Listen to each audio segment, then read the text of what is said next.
nyabuneka amashyi yanyu ntayirwe ku mashyi kandi mufite umunezero uyu munsi wo kuza gushyigikira Sibomana Faustin.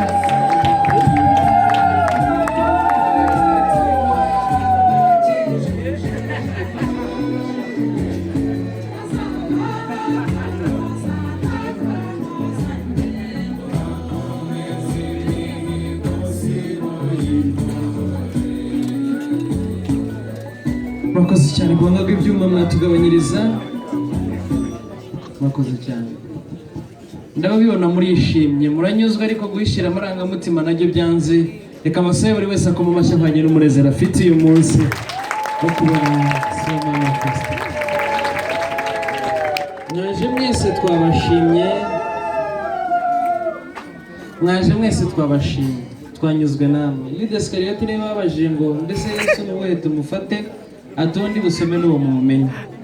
Tugiye gufinda ubufindo turebe ko budafata Yona. Rero mwese muri beza, mwaba bakwe ba data tugashima. Sibomana Faustin nabasumbye intambwe, atera intambwe ebyiri yegera imbere. Amashyi menshi nyabuneka rwose murabona.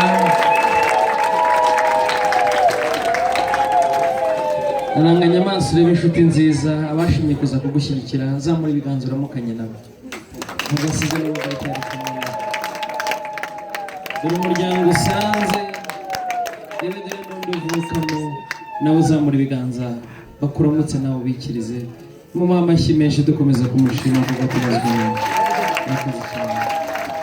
Data rero yabidusabye ngo nihagera tuze kumenyera uko ibyicaro byiza bimubereye. Mu byubahiro byawe tukugomba, twemerere tuguhe ibyicaro. Answe mushiki wanjye bonera mbe hafi umenyere ibyicaro. Abandi bari kumwe nawe mwihangana, Imana arabazi.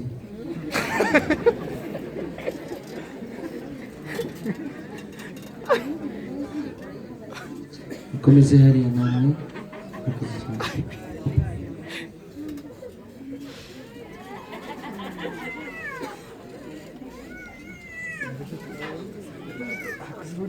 Muraberewe Faustin, murasa neza rwose, uyu munsi ni uwanyu. Nitwongere tubahe amashyi menshi cyane cyane ku muryango wishimye kuba wungutse umukwe, tukumva ko umwana mu bana. Ntabwo tubavuna, ibirori ni ibyanyu, nimuce akabugi mwicare muhanga amaso ibirori byanyu. Umubyeyi mwiza rero mwaganiriye na data Faustin, ndamuzi, ahora aseka, ahorana ibinyegezi, utagize ijambo uvuga yarinda ava hariya adahumbije nk'abandi bana. Nyemerera uganire na data tuguhanze yombi. Murakoze. Nimwongere mu ntizi ibiganza dushimire uriya muryango.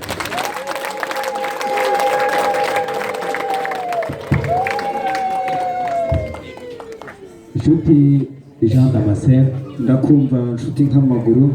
Izo mpundu n'ayo mashyi nibyo tukuvugirije kugira ngo tukugaragarize ko tunyuzwe n'uko dushimiye umwana. Hejuru y'ubwana hazigera acuka kwitwa umwana imbere yawe n'imbere yacu, ariko hejuru yabyo umugeretseho kumugira umukwe, kuko umugejeje mu twicara bwana. Niyo mpamvu tugukomeye amashyi twakuvugiriza n'impundu. Nyakugira Imana rero, uwaguhaye niwe uguheta. Hirya yo kuguheta iyo bibaye ngombwa aranaguhata. Kugirireho umugisha. Wakoresheje interuro nziza, wanyemereye umugeni nagusabye, ndayishimiye peace. Kandi ndabizi inyama y'impindura uyigiraho Imana yayigeneye kuba, ntirakimuka ngo ijye ku rurimi.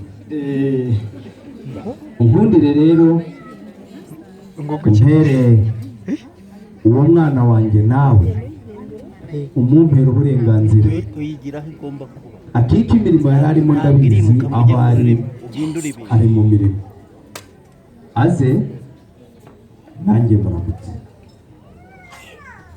Yewe urakoze cyane. N'ubundi umukobwa wa kuba waraseruka agasabana mu birori, akagira uruvugiro mu bandi.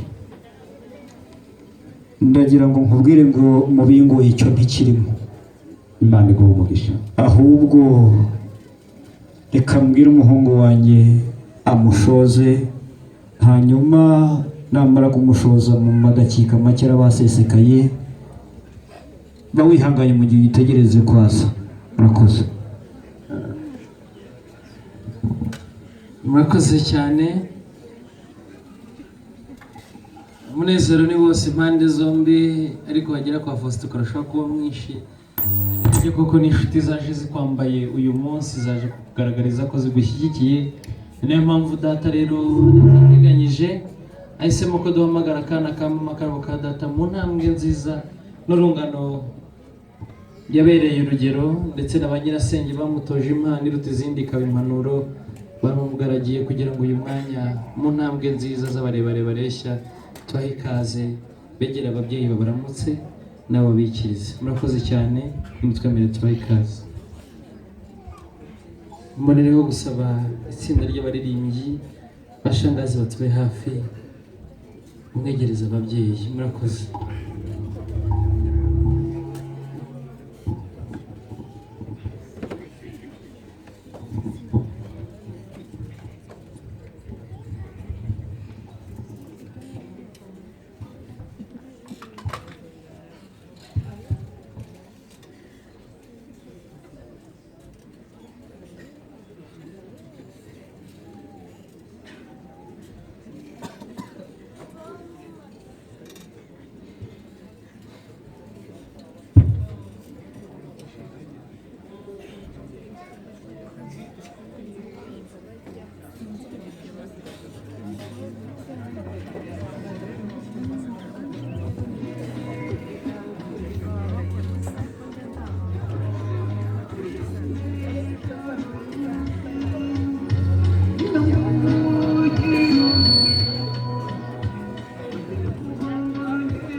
asanzuwe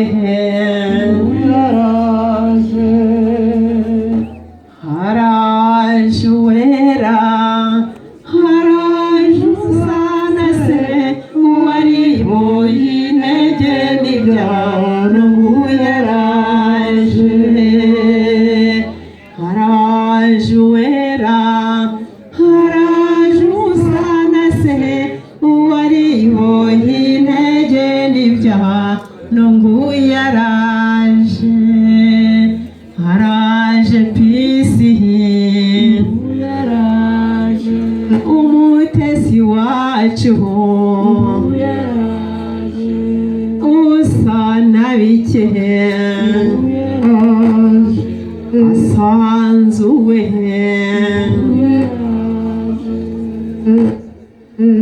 haraje uwera haraje usa na se uwariboye intege n'ibyaha n'ubu yaraje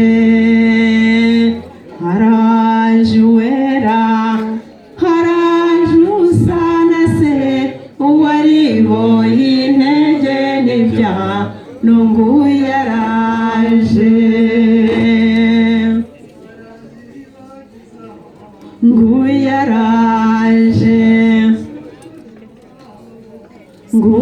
nguyaraje